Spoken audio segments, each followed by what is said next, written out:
چمن برصغیر پاک اور ہند کی آزادی کے عظیم رہبر خان عبدالصمد خان اچکزئی کی 47ویں برسی کے موقع پر اس حوالے سے ہائی اسکول گراؤنڈ میں ایک بڑا جلسہ منعقد کیا گیا ہے۔ جلسہ عام میں پی ڈی ایم کے نائب صدر اور پشتونخوا ملی عوامی پارٹی کے چیئرمین محمود خان اچکزئی نے خطاب کرتے ہوئے کہا کہ ملک میں پوری طور پر شفاف اور منصفانہ انتخابات، ہمسایہ ملک افغانستان میں قیام اور امن اور ڈیورنڈ لائن پر آباد قبائل کو آزادانہ آسان امدرب حکومت پاکستان افغانستان کے عوام کے مسائل کے لیے مشترکہ جرگہ بلایا جائے، اور مزید کہا ہے کہ ہم پاکستان کو کسی صورت توڑنا نہیں چاہتے ہیں، نہ فوج کو کمزور ہونے دیں گے۔ ہم تمام اسٹیک ہولڈر کو اپنے دائرے میں لانا چاہتے ہیں۔ اگر ملک کو بچانا ہے تو فوج کو سیاست سے دور ہونا پڑے گا۔ ہر ادارے کو اپنے دائرے میں پارلیمنٹ کو خود مختار اور آئین کی بالادستی قائم کرنا ہوگا۔ ہم اپنے فوج کو یقین دلاتے ہیں،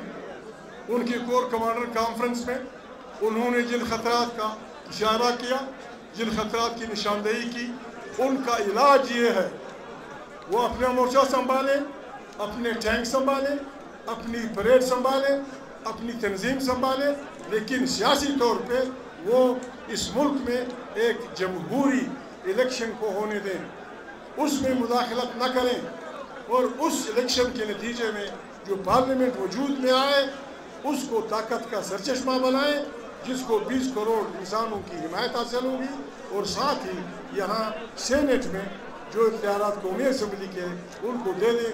پاکستان پھلے گا، پھولے گا، خطے کا بہترین ملک بنے گا۔ ہمارے خطے پہ خطرناک بادل منڈلا رہے ہیں، افغانستان کی امن ہمارے خطے کی امن سے منسلک ہے۔